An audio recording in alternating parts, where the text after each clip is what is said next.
Assalamualaikum warahmatullahi wabarakatuh. Rahayu, Sampurasun. Salam dulur senusantara dan sedulur internasional. Semoga semua sedulur dilimpahkan rahmat, barokah dan ridho Allah Subhanahu wa Ta'ala. Sebelum menyimak dan memahami nasihat sang guru MSQ, siapkan kopi sambil santai. Peringatan bagi sedulur yang tonton video nasihat ini, harus tonton video ini sampai selesai.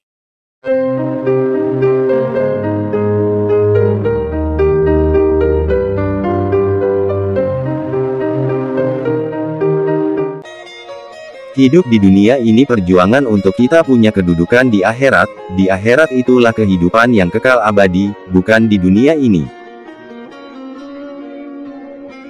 Mati itu adalah awal perjalanan panjang di akhirat sana kelak. Jika kita meninggal tanpa punya derajat di akhirat, maka kita mati sia-sia. Mungkin kita hanya menjadi tahanan di akhirat, disiksa sampai kiamat nanti datang.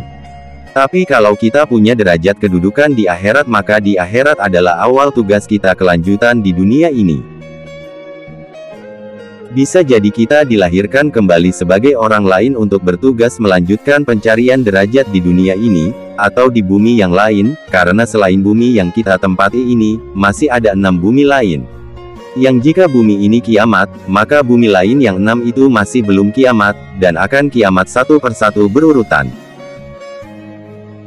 Setelah semua kiamat baru semua manusia dikumpulkan untuk menerima catatan amalnya. Jika di bumi ini kita tidak menanam amal sebanyaknya, maka kita tak akan mempunyai derajat apa-apa di sisi Allah. Dan untuk memiliki amal yang banyak itu, tidak bisa kita bekerja beramal sendirian. Diumpamakan orang sholat sampai ngebul keluar asapnya karena siang malam sholat, belum tentu punya derajat di sisi Allah. Karena amal itu butuh keikhlasan dan benar dalam menjalankan. Lalu untuk agar orang-orang beriman itu banyak amalnya, Allah memberi anugerah ujian. Allah memberitahukan keutamaan beramal dengan berjamaah. Bersama-sama lebih baik dari amal sendirian, dan Allah mendatangkan iblis untuk dijadikan ujian, agar manusia cepat naik derajatnya. Tapi kebanyakan manusia kemudian malah tertipu daya oleh tipuan dan rekayasa iblis. Lalu bagaimana kita agar tidak tertipu daya dengan tipuan dan tipu daya iblis? Caranya ya mudah, jangan sampai kita mengikuti sifat iblis. Sifat iblis itu apa? Sifat iblis itu yang pertama, merasa diri lebih baik dari yang lain, saya lebih baik dari dia, itu tipuan iblis yang pertama. Kita akan dijejali oleh rasa merasa lebih baik dari yang lain, lalu dia akan memasukkan bahwa kita pantas mendapat yang lebih baik dari yang orang lain dapat. Setelah tipuan itu tidak mempan, maka kita akan dibisik-bisiki. Dengan iri dengki, iri terhadap apa yang diperoleh oleh orang lain, entah soal harta, pangkat, ilmu, kedudukan, ketenaran dan lain-lain. Apa saja yang didapat oleh orang lain kita iri, lalu setelah iri kita berusaha mendengki, dengan berusaha agar apa yang diperoleh orang lain itu hilang. Maka kita akan dibisik-bisiki dengan marah dengan apa saja, karena marah itu sifat iblis, jadi kalau kita marah itu tandanya kita sudah kena jeratan iblis. Kalau marah tidak bisa, maka kita dibisik-bisikkan dengan rasa takut, atau rasa sombong.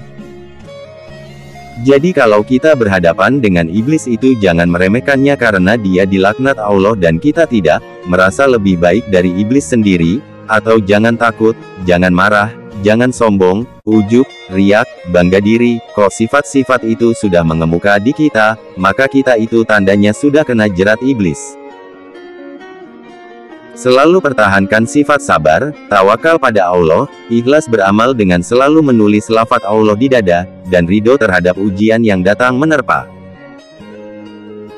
Jangan terlalu melihat keberhasilan orang lain atau apa saja yang bisa menimbulkan iri dengki, istiqomah saja memupuk diri menjadi lebih baik, jangan mencela orang lain, sebab setiap orang itu punya kapasitas sendiri-sendiri. Bukan kita yang memberi anugerah dan bukan kita yang mengatur manusia dengan kelebihan dan kekurangannya, setiap orang itu dibuat Allah dengan kelebihan dan kekurangan sendiri-sendiri agar bisa saling bekerja sama, yang satu tidak bisa mencangkul, agar bisa meminta tolong pada yang bisa mencangkul, dan pekerjaan manusia berbeda-beda. Semoga nasihat ini bermanfaat untuk kita semua. Terima kasih. Wassalamualaikum warahmatullahi wabarakatuh.